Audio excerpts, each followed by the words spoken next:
Werdum, a scramble. Overeem gets back to his feet. And a knee by Overeem. Excuse me, by Werdum. Another knee. Right hand by Werdum.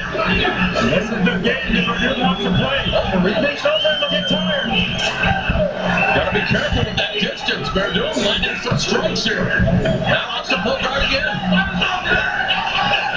There's a leg up on the head. Shakes a bit of a million ankle on Werdum, but Overeem able to walk away. Overeem getting up slower and slower. Werdum getting up slower and slower. Last time his leg was hurt a little bit. He saw him lift. Nice left hook by Overeem. Now he goes downstairs, upstairs with the right hand. That was a big shot. That left hook was a really big shot.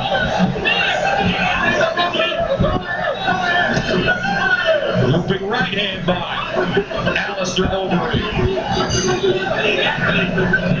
Werdum looks awfully tired.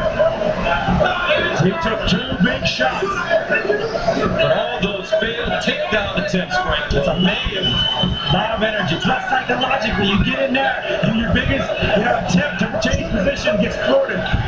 This is not an opportunity for Werdum to rest. Referee admonishing him, imploring him to get back to his feet immediately. Overeem ripping up, right hand. Eso.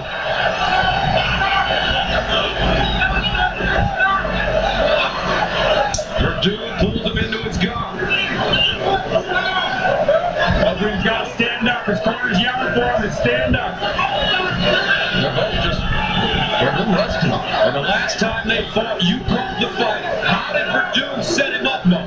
Well, this is the thing. I mean, Overeem actually looked very good in the early going of that fight and actually had 5 of 7 takedowns in the opening fight, but it was Werdum who was able to exploit Overeem's relative inexperience on the ground at the time, able to reverse him from the back, snatch the left arm, grab the Kimura. I think Overeem has learned very well from that lesson. And as you've seen tonight, frustrating Werdum at every juncture. Overeem's doing a good job on the ground, keeping his head right in the center. That's going to stop the hooks from coming out of Werdum and stop the submission holds from happening. And Overeem makes Werdum get up once again. Werdum trying to rest, lazily getting to his feet. If I were Overeem, I'd take advantage of that, Fred. As soon as he's getting up, showing that lackluster experience, again, that hurt him, that knee. Yes, he's pulling guard, but that hurt him.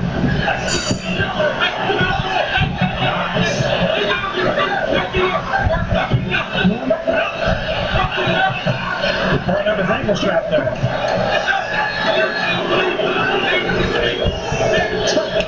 Werdum was demoralized. That knee landed too.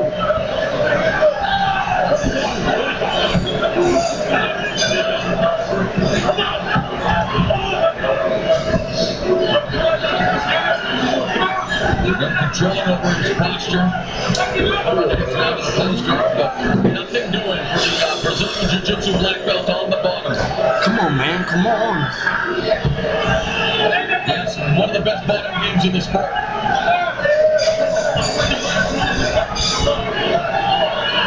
37 seconds to go in the second round, scheduled for 3 5-minute rounds. This is the Strikeforce World Grand Prix quarterfinal heavyweight bout.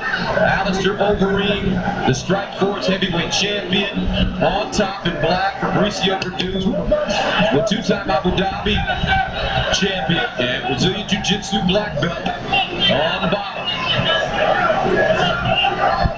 In our first Grand Prix fight of the night, Josh Barnett with a decisive win over Brett Rogers. Yeah, setting up the semi-final fight with Sergey Haratana. Fans not liking the action. We're ready for the final round. Alistair Overeem, Fabricio Werdum. Fabricio Werdum looks like he's been winded since late in the first round. Come on.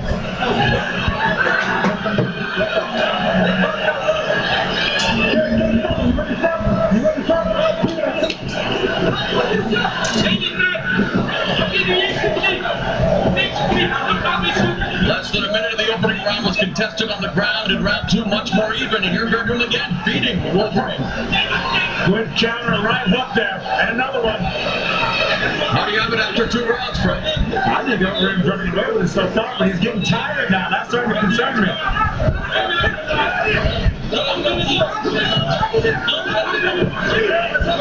Overeem breaks so strong.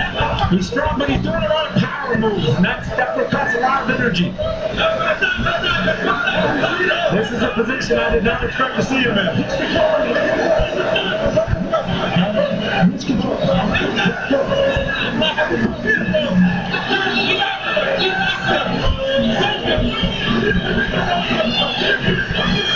Werdum trying to roll through and Monkey roll. Catch his catch count. See a little bit of monkey business in this fight, actually. Werdum is wanting it on the ground, and he gets hurt again, but yet he uses that to pull guard. I don't know if that's the smartest strategy to take shots like that. We're punching first, though. That's what's keeping him in the game. As long as he keeps striking, he can jump to that every time. Overeem can't counter with a hard counter before or after. There's no other way. Yeah. Overeem's pumping now. Look at him, he's pumping.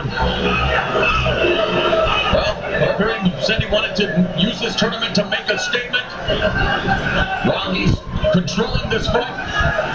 Not exactly the fireworks that fans here in Dallas anticipate. Overeem had a 4-month training camp for this. He said he's the biggest, longest, strongest camp he's ever had, but he's winded. I can see him pumping from here. The reason it was so long is because there was talk that they would meet in April, but here it is taking place in June, a month that's been very good to Fabricio Werdum. Of course, last June, shocking Fedor, and again, here's the monkey business I'm talking about.